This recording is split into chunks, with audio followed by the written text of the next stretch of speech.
एक समय की बात है, कुछ समय पहले ही करण ने एक प्रीता नाम की लड़की के साथ घर बसाया था। करण का अपना फैमिली बिजनेस था, वही प्रीता की अपनी एक साड़ी की दुकान थी, जहां वो हर तरह की डिजाइनर साड़ियां बेचा करती थी। उसकी साड़ियों में एक अलग ही बात थी, जिसकी खूबसूरती देखकर लोग दूर दूर से उसकी दुकान में साड़ियां खरीदने आया करते थे। और इसी तरह करण के साथ साथ प्रीता भी खूब पैसे कमाती थी, जिसका सपना था कि वो अपनी इस साड़ी की दुकान को शहर भर में मशहूर करे। तभी एक दिन प्रीता करण को कॉल करती है और कहती है कि आज तुम लंच बॉक्स लेकर नहीं गए हो, तो मैं ऑफिस आकर तुम्हें लंच बॉक्स दे देती हूँ, ठीक है। यही कहकर प्रीता लंच बॉक्स पैक करती और करण के ऑफिस जाने लगती है। तभी अचानक रास्ते में उसकी कैब एक ट्रक से टकरा जाती है और ट्रक हादसे में प्रीता की जान चली जाती है। जब करण को इस बारे में पता चलता है तो वो बहुत दुखी होता है। उसे समझने वाली प्रीता के सिवाय और कोई नहीं थी और अब प्रीता ही हमेशा हमेशा के लिए उसे छोड़कर चली गई थी।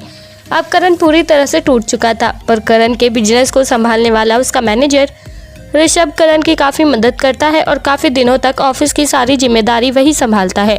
प्रीता की मौत के बाद अब करण के पास प्रीता की सिर्फ एक पहचान रह गई थी और वो थी उसकी साड़ी की दुकान।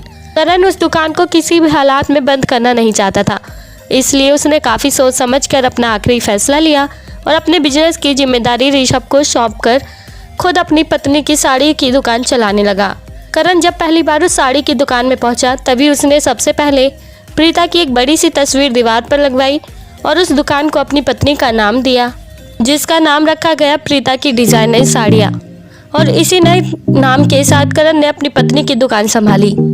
आस पड़ोस के लोगों ने करण का खूब मजाक भी उड़ाया। जहाँ कुछ लोगों ने कहा कि करण पागल हो गया है जो अपना बिजनेस छोड़कर अपनी पत्नी की दुकान चला रहा है, तो वहीं कुछ लोगों ने कहा कि करण को औरत बनने का शौक है। और करण ने लोगों की इन सभी बातों को नज़रअंदाज किया और अपनी पत्नी की दुकान को मशहूर करने में लगा रहा। और आखिरकार करण की मेहनत रंग लाई। उसकी पत्नी के नाम पर साड़ी की ये दुकान शहर भर में मशहूर हो गई, जिससे अब लोग ना सिर्फ साड़ियाँ खरीदने आया करते थे, बल्कि कई बड़ी बड़ी दुकानें भी उसे ढेर सारी साड़ियों का ऑर्डर दे दिया करती थी, जिसके चलते करण को अपनी पत्नी की ये दुकान बढ़ानी पड़ी। इतनी सफलता देखते हुए एक बार जब करण रात को डिनर कर रहा था, तभी करण अपनी पत्नी की याद में भावुक हो उठा और कहने लगा कि काश आज अगर तुम मेरे पास होती तो तुम ये सफलता अपनी आंखों से देख पाती। पर हाँ, मुझे यकीन है कि आज तुम जहाँ कहीं भी हो, अपने सपने को इस तरह से साकार होते देखकर खुश जरूर होगी। और इसी तरह करण अपनी पत्नी की तस्वीर को अपने पास रखकर ही डाइनिंग टेबल पर सो जाता है।